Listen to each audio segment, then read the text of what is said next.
తెలంగాణలోని మంత్రులు తమ శాఖలకు సంబంధించిన ఆఫీసులపై వరుస తనిఖీలు చేస్తున్నారు. అక్కడ ఉన్న ఉద్యోగుల వివరాలు అడిగి తెలుసుకున్నారు. నిన్న కోమటిరెడ్డి వెంకటరెడ్డి సచివాలయంలో తనిఖీలు చేయగా నేడు తుమ్మల, జూపల్లి, పొంగులేటి వారి శాఖలకు సంబంధించిన ఆఫీసుల్లో తనిఖీలు చేపట్టారు.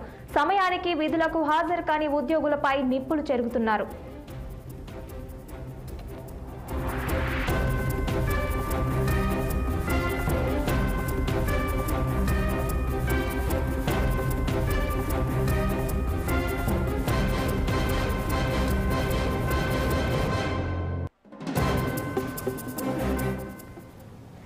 తెలంగాణలోని మంత్రులు తమ శాఖలకు సంబంధించిన ఆఫీసులపై వరుస తనిఖీలు చేస్తున్నారు.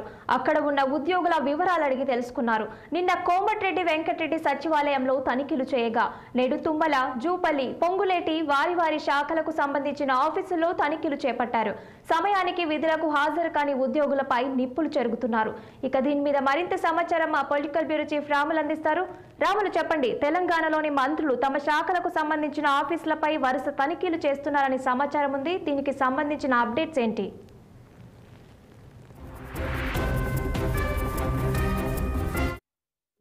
కృష్ణారావు, పొంగులేటి శ్రీనివాసరెడ్డి ఇటీవల వరుసగా తమ కార్యాలయాలతో పాటు సంబంధిత కార్యాలయాలు కూడా వరుసగా ఉద్యోగుల హాజరు పైన ఆకస్మిక తనిఖీ చేస్తున్నారు.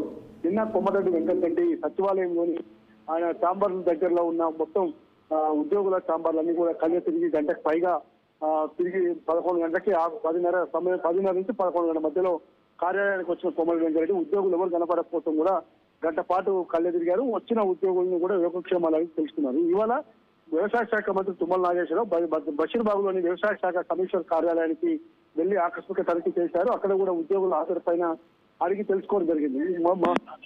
మరోవైపు ఇటీవల మంత్రి జూపల్లి కృష్ణారావు హిమాయత్ నగర్ లోని టూరిజం శాఖ కార్యాలయంలో కూడా ఆయన తనిఖీలు చేశారు. అంతకు ముందు సచివాలయంలో పొంగులేటి శ్రీనివాసరెడ్డి కూడా, రెవెన్యూ శాఖ మంత్రి పొంగులేటి శ్రీనివాసరెడ్డి కూడా తనిఖీలు చేశారు. కొత్తగా ఇట్లా మంత్రులు వీళ్ళందరూ కూడా తనిఖీలు చేస్తూ ఉద్యోగుల హాజరు పైన, తర్వాత సమయపాలన పాటించిన ఉద్యోగుల పైన భవిష్యత్తులో ఖచ్చితంగా చర్యలు ఉంటాయి, ఎవరు కూడా సందేహించేది లేదు, ఎవరు కూడా సహించేది లేదని చెప్పి పదే చెప్తున్నప్పటికీ కూడా మా ఉద్యోగులు మాత్రం అదే మళ్ళీ వ్యవహరిస్తూ తీరుపైన ప్రభుత్వం ఆరాధిస్తా ఉంది. ఇప్పటికే చీఫ్ సెక్రటరీ శాంతికుమారి అన్ని శాఖల ముఖ్య శాఖల కార్యదర్శులకు ఇప్పటికే ఆదేశాలు జారీ చేసినట్టు కూడా తెలుస్తా ఉంది. సమయపాలన పాటించడంపై ఏ ఉద్యోగి కూడా పాటించకుంటే, ప్రభుత్వ నిబంధనలు పాటించకుంటే కఠిన చర్యలు ఉంటాయి, తర్వాత ఎవరిని కూడా క్షమించేది లేదు అని చెప్పి మంత్రులు చెప్పడంతో ప్రభుత్వ ప్రధాన కార్యదర్శి శాంతికుమార్ కూడా ఆయా శాఖల ముఖ్య కార్యదర్శులకు ఆదేశాలు జారీ చేసి ఉద్యోగులు తమ విధులను సమర్థవంతంగా నిర్వర్తించాలి, సమయపాలన పాటించాలని చెప్పి చెబుతున్నారు. Sahana. Okay, thank you Ram.